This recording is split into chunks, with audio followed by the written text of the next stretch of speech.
masih dengan Profesor Kardus, tak berjasa tapi jenius.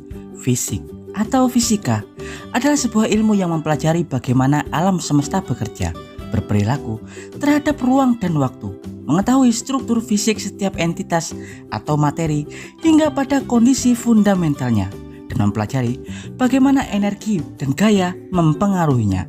Ilmu fisika bukan didapat dari ilham atau wahyu.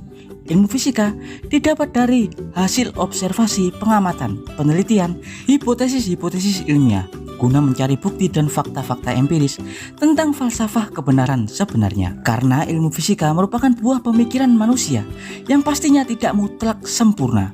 Ada kalanya beberapa teori-teori fisika yang dianggap sebelumnya benar kemudian diperbarui dengan dikembangkannya bukti-bukti baru. Bahkan ada beberapa teori yang belum terpecahkan dan menemukan jawabannya, meski banyak ilmuwan mengakui kebenarannya.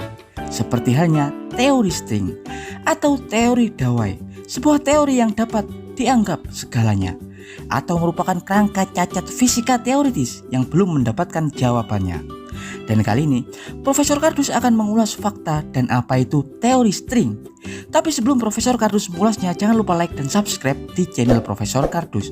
Tak berijazah tapi jenius, untuk mendapatkan informasi dan notifikasi-notifikasi terbaru dari sudut-sudut bumi dan sudut-sudut alam semesta lainnya. Teori string sebenarnya adalah hipotesis ilmiah yang masih menjadi misteri.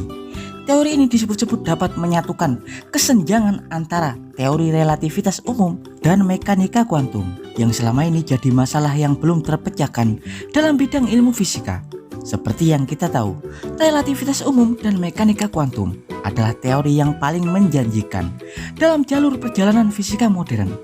Teori relativitas umum Einstein sangat baik dalam menjelaskan dan menggambarkan bagaimana benda-benda bermassa besar seperti planet, bintang, galaksi bekerja dan berinteraksi.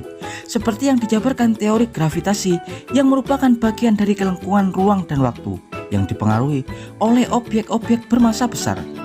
Sedangkan mekanika kuantum bekerja sebaliknya dan bekerja sangat baik pada hal-hal dalam skala kuanta atau super sangat kecil atau mikro, dalam skala nano, dalam skala molekuler dan partikel.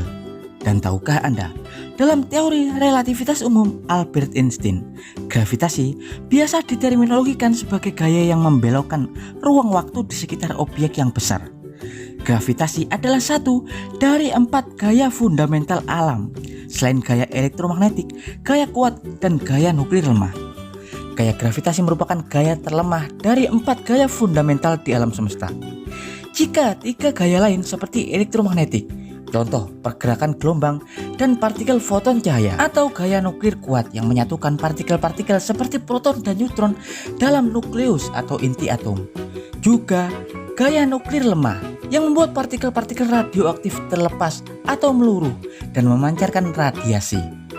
Ketiga gaya tersebut dapat dijelaskan oleh mekanika kuantum dalam arti sebenarnya, tapi tidak untuk gaya gravitasi yang merupakan gaya terlemah. Gravitasi tidak bisa diamati dalam skala partikel, bahkan partikel hipotesis yang disebut sebagai graviton. Para ilmuwan telah memprediksi dan menghitung bagaimana dan seandainya 2 graviton bertabrakan satu sama lain, dan diketahui mereka hanya akan mendapatkan nilai tak terbatas, yang artinya dalam teori string fisika bahwa partikel-partikel paling dasar atau fundamental seperti quark, lepton, dan boson sebenarnya tidak terbentuk dari titik.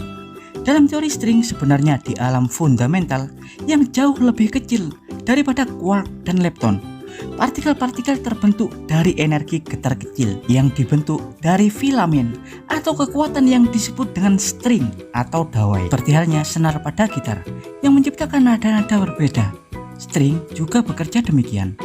Diketahui setiap partikel fundamental menurut teori string terbentuk dengan bentuk getar yang berbeda-beda.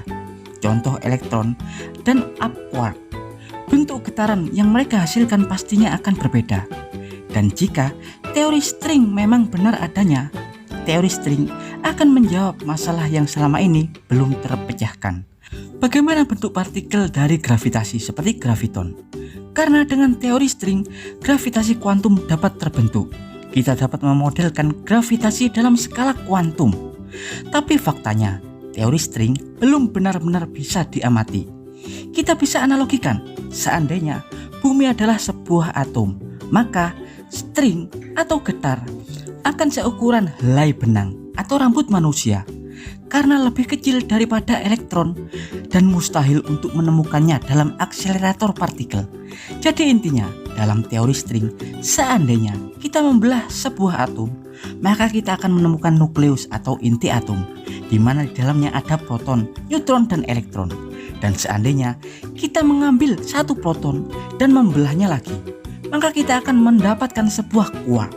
Dan jika kita mengambil kuark tersebut kemudian menghancurkannya, menurut teori string kita akan menemukan filamen-filamen kecil yang bergetar, berenergi, yang membentuk partikel-partikel paling dasar di alam semesta. Ya, tapi meski begitu hingga kini teori string masih bersifat hipotesa. Banyak ilmuwan yang menganggap benar dan sebagian lagi menganggapnya salah. Lantas apa teman-teman berminat dan berniat untuk membuktikan teori string suatu saat nanti melalui konsensus ilmiah? Terus belajar, berdoa, dan berusaha agar teman-teman dapat belajar ke tingkat tertinggi, dan mungkin saja teman-teman dapat menelurkan tesis dengan bukti-bukti empiris yang menguatkan bahwa teori string itu benar adanya. Profesor Kardus bersama Einstein dan Max Planck mengabarkan.